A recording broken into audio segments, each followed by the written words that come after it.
रूही के घर से जाते ही खाटू श्याम ने दिखाया चमत्कार। नाहर के सर में दर्द हुआ और सब कुछ याद आ गया। अग्नि नहीं, रूही मेरी पत्नी है। नाहर ने अग्नि से शादी की। रूही को बहुत बड़ा झटका लगा। अग्नि और नाहर को शादी के जोड़े में देखकर रूही खाटू श्याम से विनती करती है, मेरी भक्ति अधूरी रह गई, मेरी दुनिया उजड़ गई। अब मैं क्या करूंगी गोइंका हाउस में रहकर। अब मैं जा रही हूँ। अगर मेरी जिंदगी में नाहर जी का साथ लिखा है तो नाहर जी खुद मुझे लेने आएंगे। रूही जूही को फोन करती है। जूही रूही को अपने घर की स्थिति बताती है।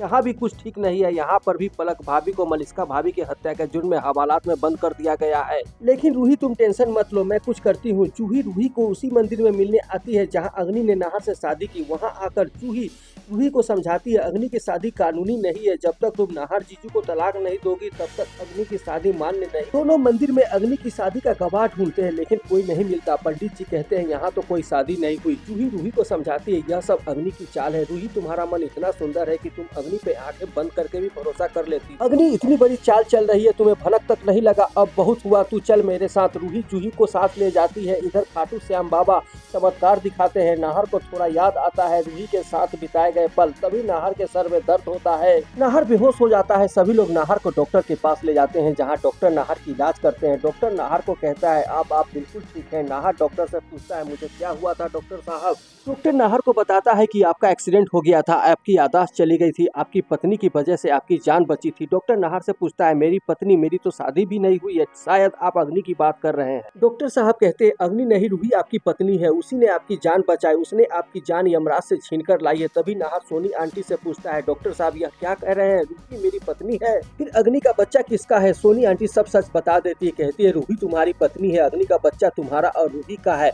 अग्नि तुम दोनों के बच्चे की सेरोगेसी मदर है। तुमने रूही को बहुत चोट पहुंचाई है। रूही घर छोड़कर चली गई। तभी सोनी आंटी रूही की शादी की एल्बम दिखाती है। नाहर को सब याद आ जाता है। नाहर रूही को लाने जाता है। दादी नाहर को रोक लेती है। कहती है, अब तुम्हारी पत्नी रूही नहीं अग्नि है। रूही की वजह से तुम्हारी याददाश्त गई थी। नाहर कहता है, दादी मेरी याददाश्त आ चुकी है, रूही की वजह से नहीं, अग्नि की वजह से मेरी याददाश्त गई। मुझे लगा अग्नि सुधर गई है, लेकिन अग्नि ने रूही को मारने के लिए प्लान बनाया और मैं रूही को बचाने के लिए गया, जिसकी वजह से यह हादसा हो गया। यही नहीं, अग्नि ने मुझ पे गुंडों से हमला करवाया। यह बात आप लोगों को मैंने इसलिए नहीं बताई क्योंकि अग्नि के घर में हमारे घर का चिराग था। लेकिन अब मैं अग्नि को माफ नहीं करूंगा, नहीं अग्नि को अपनी पत्नी बनाऊंगा। यह सब जानकर दादी अग्नि के ऊपर आग बबूला हो जाती है। अब अग्नि कौन सा नया नाटक करेगी और रूही की घर वापसी होगी या नहीं, देखना काफी मजेदार होने वाला है। ऐसे ही और अपडेट के लिए वीडियो को लाइक और चैनल को सब्सक्राइब करें। धन्यवाद।